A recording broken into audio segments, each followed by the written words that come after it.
আসন্ন শারদোৎসবকে কেন্দ্র করে সোনামুড়া মহকুমার বিভিন্ন পূজা অধিদপ্তরে নিয়ে সভা করলেন মন্ত্রী কিশোর বর্মন।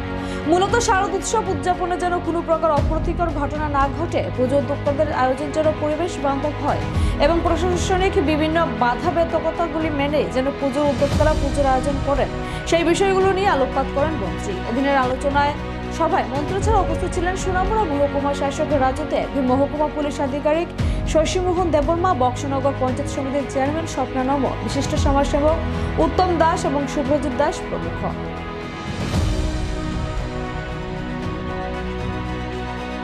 দুর্গাপুজো আয়োজক কমিটি, ক্লাব যারা দুর্গাপুজো করেন তাদের সম্পাদক এবং সভাপতিদের নিয়ে আসন্ন যে দুর্গাপুজো, সেই দুর্গাপুজো যাতে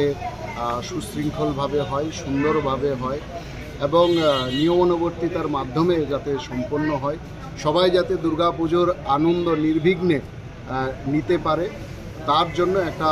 প্রস্তুতি বৈঠক এখানে হয়। সেই বৈঠকে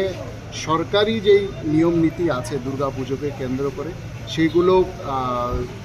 সবার সামনে রাখা হয় এবং সবাইকে আগ্রহ করা হয় তাদের নিজ নিজ যেই পুজো এবং বা ক্লাব, সেখানকার পুজো যাতে আমাদের পরিবেশ বান্ধব হয়, সবার জন্য যেন নেশামুক্ত একটা পুজোর পরিবেশ আমরা দিতে পারি বা ড্রাগস মুক্ত একটা পুজোর পরিবেশ আমরা দিতে পারি, এই ধরনের আগ্রহ সবার সামনে রাখা হয়। এবং ক্লাব কর্তৃপক্ষ এবং পুজো আয়োজক কমিটির পক্ষ থেকেও তারাও প্রতিবারের অভিজ্ঞতা নিরিখে কি করলে পরে আরও পুজোকে আমরা মানুষকে আকর্ষণীয়ভাবে উপহার হিসাবে দিতে পারি, সেই অভিজ্ঞতার কথা তারাও তুলে ধরে। তো মোটামুটি প্রশাসন এবং পুজো আয়োজক কমিটির মধ্যে একটা ভালো সমন্বয়ের মধ্য দিয়ে যাতে আমাদের পুজোকে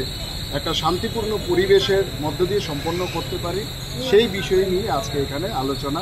এবং আজকের এখানে বিভিন্ন ধরনের সিদ্ধান্ত গ্রহণ করা হয়েছে।